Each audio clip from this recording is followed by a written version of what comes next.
This presentation is on LGBTQIA+ youth. The next slide will go over what this acronym represents and roughly how many people this is encountering.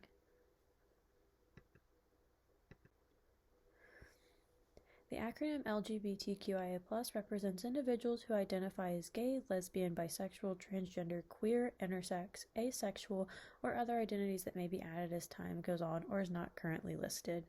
A 2022 U.S. survey reported slightly under 2 million youth ages 13 to 17 that identify as one of these identities listed above. This number does not consider those that did not complete the survey or those that at that time did not quite identify with this yet, as it could be later on in life that one comes out to identify as one of these listed above. However, the impact on learning and development is still great. As discussed in Bitker 2020-22, inclusive public education needs to provide positive role models for students who previously lacked such opportunities.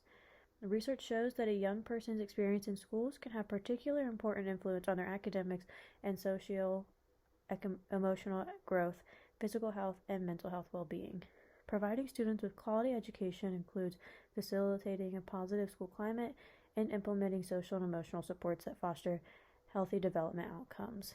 The article LGBTQ+ youth then goes on to discuss the lack of inclusive policies and sitting in classrooms where their teachers and textbooks significantly fail to address their identities, community, and experiences shows a great deal of impact on their learning and development.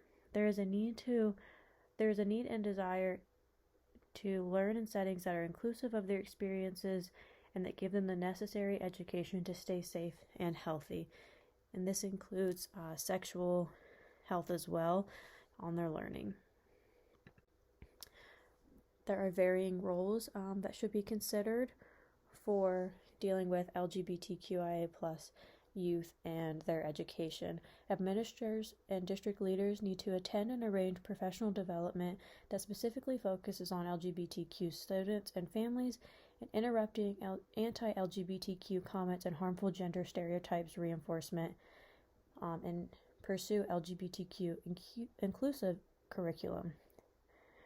They need to distinguish between pushback, concerns, and questions and be prepared to share the rationale behind their support and their commitment to diversity, equity, and inclusion and respect for all. It would be beneficial for them to read and share GLSEN's Respect for All resources, as their mission is to ensure that every member of every school community is valued, respected, regardless of sexual orientation, gender identity, or gender expression.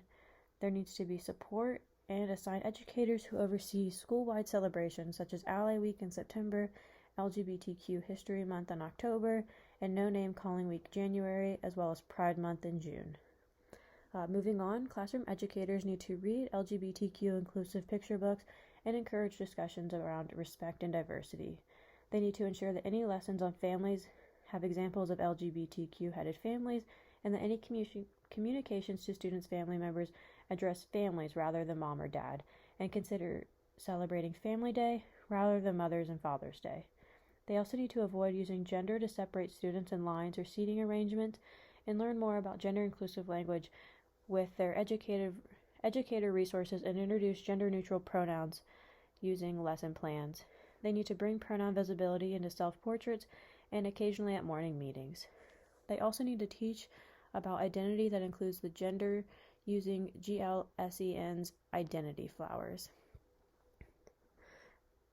Finally, social workers at the school need to establish a role as a diversity point person in the school who has had LGBTQ specific training and provide support and guidance to educators, as well as teach about the identities using the GLSEN identity flowers to parents or any staff that may need additional support. Finally, some of the resources that may be beneficial is the Trevor Project, which is the leading national organization providing crisis interventions and suicide prevention services to LGBTQIA+ youth. GLSEN has been mentioned numerous times in this presentation. It is the national organization making schools safer for all students, regardless of sexual orientation or gender identity and expression. Since homophobia and heterosexism undermine a healthy schools climate, they advocate teachers, students, and the public at large about the damaging effects that these forces have on youth and adults alike. Q Chat Space is a bully-free online community of LGBTQ teens that can chat with other LGBTQ teens and train staff from LGBTQ centers around the country. And finally, the National Help Centers offer a talk line and weekly chat rooms for youth, providing confidential peer support, information, local resources, and an overall community. And these are just my resources if you'd like to further look at any of the information we've discussed. Thank you.